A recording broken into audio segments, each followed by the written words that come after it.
great to see you again. So much is going on. I focused on the diplomatic response from the U.S. State Department, but you tell me, what was the most interesting or important angle of the balloon flight? What caught your attention about it? Two things. First of all, I couldn't believe it when I heard that China sailed a balloon into the United States. I think the Chinese leaders are bold and aggressive, but I didn't think that they would do something like this.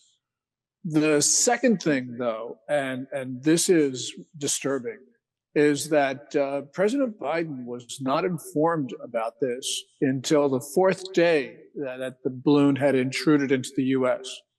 It entered U.S. airspace at the Aleutians, traveled through Alaska, then down through your country, Ezra, through the Western Canada, and then it entered the U.S. And about the time that it entered the U.S. in Idaho is when Biden was informed about this. By then, it was really too late to shoot it down without causing possibility of personal and property damage. So basically, the United States allowed this balloon to survey some of its most sensitive military sites. I think that the Secretary of Defense and the Chairman of the Joint Chiefs of Staff should have notified Biden as soon as this got anywhere close to U.S. airspace, because they could track this thing as it was coming towards the Aleutians. And that shows a fundamental failure in the Pentagon. Yeah, I think you're right. I refreshed my knowledge about what used to be called the DEW line, the distant early warning line. It's basically the north perimeter of North America, but also the West Coast, Alaska, Yukon, Canada's British Columbia. It is full of high-tech radar. And I mean, this thing was not going very fast. It was apparently visible to the naked eye. It must have been detected. Like, it actually flew all along the radar lines. What's your working theory for why this was apparently not told to Biden? I'm sure Justin Trudeau was not advised of it, and certainly the public was not advised. What's the thinking there? What do you think went on? Why did that happen? You know, I cannot think of a good reason why the President of the United States, the Commander-in-Chief, was not informed. And that means I think that there needs to be a serious investigation of this done on an urgent basis, because there is no reason not to tell the Commander-in-Chief about this. I have an alternative theory, and again, this is pure speculation. I have no basis for it, but I'm trying to think of a plausible explanation. And let me try this out, that in fact, the White House, if not the president himself, was alerted, but there was a decision made not to make a fuss, not to make an international incident. And maybe this thing, I don't know, it sounds ridiculous given that it was visible to the naked eye, but maybe everyone thought, well, this will just pass and we don't need a challenge with China right now. We don't need, to have an incident. Let's just pretend this isn't happening. Because I tell you, presidents, both Democrat and Republican, have turned a blind eye to Chinese aggression in the past. I think it was under George W. Bush when a U.S. Navy intelligence aircraft was forcibly landed, stripped of its high-tech equipment before being returned to the U.S. I'm sure you know the case I'm talking about. And it sure felt like the U.S. side was trying to pretend nothing bad was happening because they didn't want to be moved off their diplomatic track. I don't know. That's just a speculative theory on my part.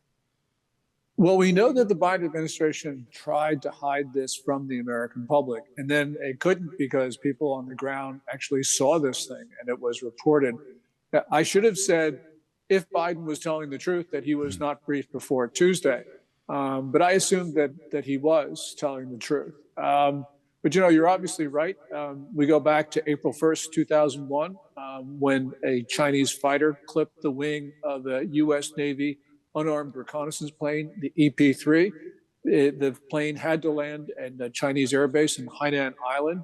Our crew was detained, basically held for ransom, and the Chinese stripped the plane. And the administration of George W. Bush just sort of let this pass. And that set a precedent. And that taught the Chinese that they could be aggressive. And we have paid for that ever since. And I think that when we look at the history of Chinese intercepts, we have to be concerned that it is the United States that opened the door to this belligerent conduct. Yeah, I mentioned the Hainan plane downing because it shows this is a bipartisan thing. I mean, I'm quite critical of the Democrats, but it was George W. Bush who, as you say, opened the door. Now, let me ask you about the balloon itself. In a way, it's laughably low tech. I mean, I was trying to get an estimate of the price of this balloon, and I couldn't get a good one, but you can buy stratospheric weather balloons very similar to this for under $1,000. Now, I'm not saying this may have been fancy and extra, and I'm sure the payload was expensive, but like, talk about a low-tech device.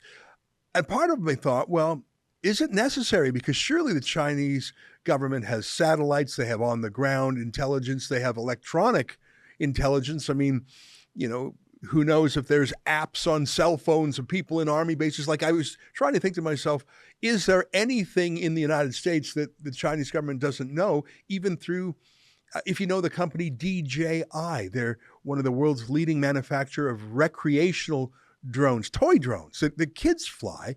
All the drone footage that people use around America through DJI goes through China. It's stored on servers in China. I personally believe that the Chinese government has mapped every square inch of North America through DJI, this toy drone company that just happens to feed all your video through China. So I was thinking, what did they learn from a balloon that they didn't learn from satellites, drones, electronic information gathering, or even spies? Like, why a balloon? Well, a couple of reasons. First of all, a balloon can hover and a satellite cannot. That balloon was at 60,000 feet, and a satellite is in low Earth orbit, much higher up. So they could learn a lot from this balloon. And the reason why they have them is because there are things that they can't obtain otherwise. But the most important thing is they learned about America's reactions. They saw how we reacted or didn't react to the intrusion. And that told them a lot, which they could never get any other way. That was an excerpt from the Ezra Levant show. I'm Ezra Levant. Every weekday, I do a monologue about the topic of the day. Then I interview a fascinating guest, either in studio or via Skype. And then I read your mail, whether it's fan mail or hate mail, which is sometimes even more interesting. This is on our premium service, though, called Rebel News Plus. Go to rebelnewsplus.com. It's $8 a month or less if you buy a whole year in advance. You get my show every weeknight, plus Sheila Gunn Reid's show every week. It's called The Gun Show. It's pretty amazing. You know, we rely on you because we do not take a dime from the government. In Canada, that makes us almost unique. So please help us out and help yourself to some great journalism at rebelnewsplus.com.